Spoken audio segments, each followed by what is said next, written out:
Ang nagasik ng salita ng Diyos na tumitingin muna, sabi, tumitingin sa mga alapaap, hindi ka ani. Yung pagkakita mo sa tao, nako, mukhang hindi maniniwala to. Teka, malay mo maniwala. Share ko nga to. Nung malapit ka na, ay, mukhang iba ang pananampalataya nito. Hindi yata maniniwala to. Huwag na lang, hindi ko na lang asikan to. Impyerno ka na. Sabay-sabi mong impyerno ka. Para kang minamalas mo muna, yung hinuhusgahan mo na, hindi mo pa binasikan ng salita ng Diyos. Sabi, kung paano ang bahay bata na hindi mo alam na lumalaki yung kanyang mga buto sa loob ng tiyan ng ina, ganun din ang isang taong hindi mo alam kung maliligtas siya o hindi.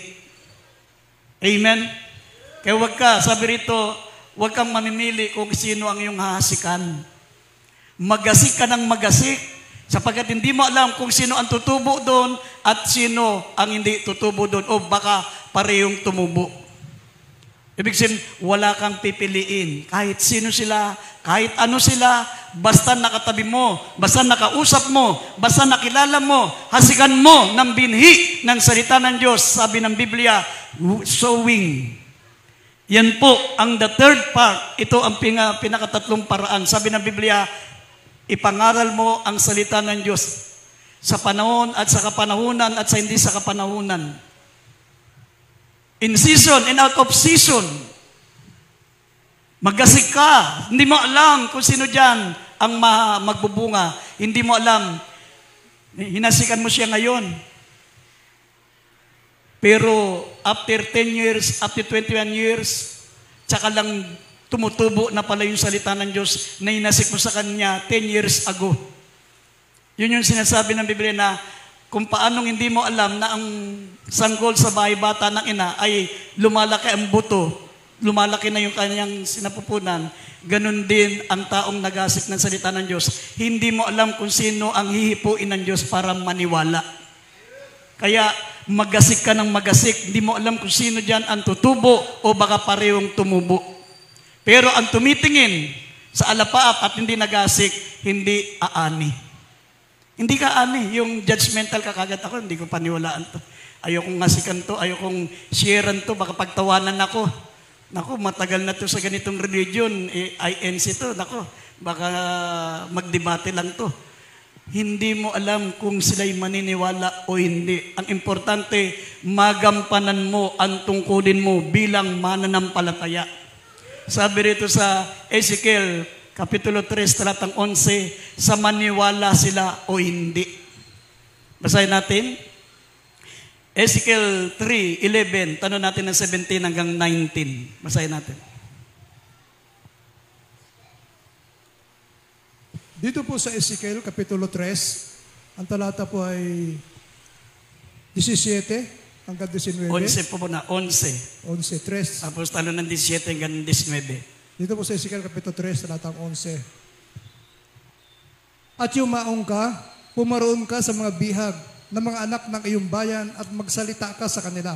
At saysayin mo sa kanila, ganito ang sabi ng Panginoon Diyos, na ditingin man nila o sa itatakwil man nila. Dito po sa 17 hanggang 19. Anak ng tao, ginawa kitang bantay sa sambahayan ng Israel. Kahit pakinggan mo ang salita na sa aking bibig at ipanguna mo sa kanila sa ganang akin. Pagka akin sinabi sa masama, ikaw ay walang pagsalang mamamatay at hindi mo pinagpaunahan siya o nagsasalita ka man upang hikayatin ang masama mula sa kanyang masamang lakad upang iligtas ang kanyang buhay, ay kayong masamang tao ay mamamatay sa kanyang kasamaan, ngunit ang kanyang dugo ay aking sisiyasatin sa iyong kamay. Gayunman, kung iyong pagpaunahan ang masama, at siya'y hindi humiwalay sa kanyang kasamaan o sa kanyang masamang lakad man, siya'y mamamatay sa kanyang kasamaan, ngunit iyong iniligtas ang iyong kaluluwa. Amen. Amen. Magasik ka ng salita ng Diyos. Mangaral ka. Sabi rito sa Timothy, 2 Timothy chapter 4, verse 2 and 3, ipangaral mo ang salita. Magsikap ka. sa kapanahunan at sa hindi kapanahunan, in season and out of season. Reprove, exhort with all suffering and doctrine. Mangaral ka, sabi rito, maminamahal, sa panahon, sa kapanahunan at sa hindi kapanahunan. Amen? Sabi ng banal na kasulatan, sa maniwala sila o hindi, sapagkat pag ang makasalanan ay namatay sa kalang kasalanan at hindi mo pinagpaunahan, mamamatay ang makasalanan yun sa kanyang kasalanan, itapon sila sa dagat-dagatang apoy, pero sisiyasatin ng Diyos ang kanyang dugo sa ating mga kamay. Sisiyasatin ng Diyos. Kasi kaya ka tinawag ng Diyos, kaya ka pinili ng Panginoon para makapagligtas din ng iba. Kaya sisiyasatin ng Diyos sila sa ating mga kamay. Pero kapag pinaalalanan mo ang taong masama at namatay sa kanyang kasalanan, sabi, hindi ko na sisingilin ang kanyang dugo sa iyong mga kamay. Malinis ka, sabi ng Biblia. Kaya nga, ang karapat dapat sa kaharian ng langit, sabi ng Psalms 24, verse 3 up to 5, sino ang aawon sa bundok ng Panginoon? Sino ang karapat dapat sa rapture? Silang may malinis na kamay. Malinis ang kamay mo. Hindi ka naging guilty na may nakausap ka, hindi mo na nabagian ng salita ng Diyos. Wala kang guilty conscience. Wala kang tinisod. Walang natisod sa ginagawa mo. Walang nakalagpas sa iyo. Lahat binagian mo ng salita ng Diyos. Sabi, sino ang karapat dapat sa rapture? Silang may malilinis na kamay. Pero pag hindi ka nagsishare ng Word of God, hindi ka sumasama sa krusada, hindi ka nagliligtas ng kaluluwa, sisiyasatin ng Diyos ang dugo nila sa mga kamay mo. Madumi ang kamay mo. Basahin natin Psalms 24 verse 3 up to 5. Idagdag natin sandali. Dito po sa awit, chapter 24, verse 3 up to 5. Sinong aahon sa bundok ng Panginoon at sinong tatayo sa kanyang dakong banal? Siyang may malinis na mga kamay at may dalisay na puso, na hindi nagmataas ang kanyang kaluluwa sa walang kabuluhan at hindi sumumpa na may kabulaanan. Siya ay tatanggap ng pagpapala sa Panginoon at ang katwiran Diyos ng kanyang kaligtasan. Amen. Palakpakan natin ang ating pinakamamahal na Panginoon. Amen. Pag lagi ka nagsishare ng Word of God, lagi ka sumasama sa kursada, lagi ka nagdadala ng kaluluwa, sabi, ikaw ay tatanggap ng pagpapala sa Panginoon at ng katwiran sa Diyos na iyong kaligtasan. Numero 1 kang maliligtas. Tignan niyo yung naglilibot sa bahay-bahay na sinasabi ko sa inyo. Kaya yun masipag umayo, masipag silang mag-house to house. Lupa lang pinangako sa kanila, lupa. Sabi, mapapalad ang maamo, mamanay nila ang lupa. Hindi sila naniniwalang may langit, hindi sila naniniwalang may impyerno. Lupa lang. Kaya sila, sinusukat na yung kanilang lupa dun sa Ayala. Ito, pag dumating si Kristo, akin tong lupa na to. Lupa lang yung kanilang ultimate goal. Tayo hindi lupa. Ang goal natin ay ang langit, ang buhay na walang hanggan, sa piling ng Diyos. Sa Biblia, yung lupa, sabi, ang lupa ay masusupok sa matinding init. Itong lupang ito ang gagawin dagat-dagatang apoy. After ng 1,000 years, reign of Christ dito sa mundo. Pagkatapos ng 1,000 years, reign of Christ dito sa mundo, magiging lake of fire na ito. Gagawin ng lake of fire. Tayong mga naglingkod sa Panginoon, sama-sama na tayo sa langit, magpakailan-kailan paman. Amen? O yung mga masisipag umayo, lupa lang ang inaasahan. Ang sisipag, etong langit ang naghihintay, mas magaling pang makipagchismisan, mas magaling pang makialam sa buhay ng iba, mas magaling pang magpipindot ng cellphone, maglaro ng games, kaysa mangaral ng salita ng Diyos, pero umaasa ng langit. Paano ka mapunta sa langit? Kung di mo pinapalagaan yung mapunta ka sa langit. Amen? Itong lupa lang ang inaasahan nila, ang sisipag gumayo.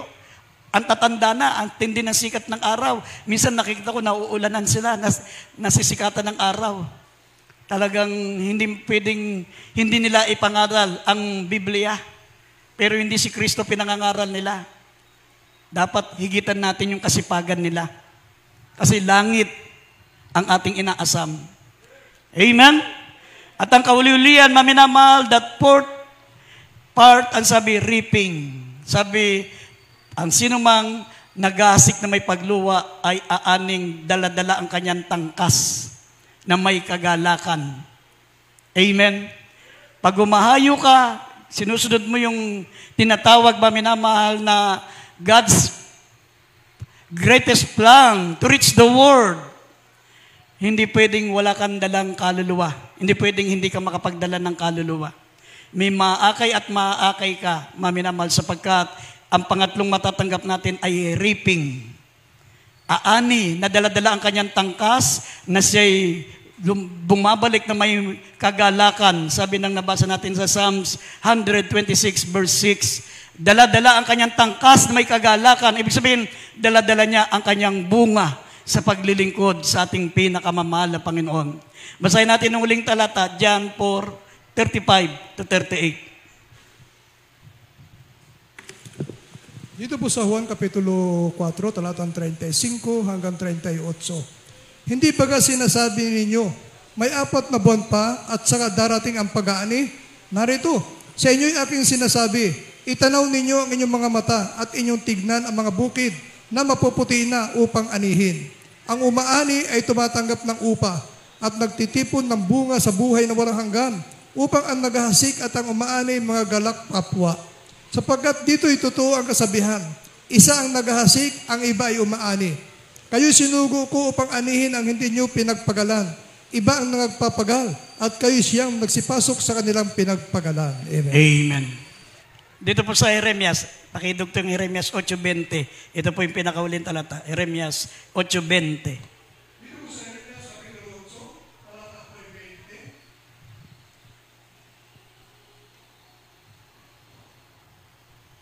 Ang pag-aani ay nakaraan at ang tag-init ay lipas na at tayo hindi ligtas. Amen. Amen. Amen. Yan ang masaklap, maminamahal. Yung natapos na ang pag-aani.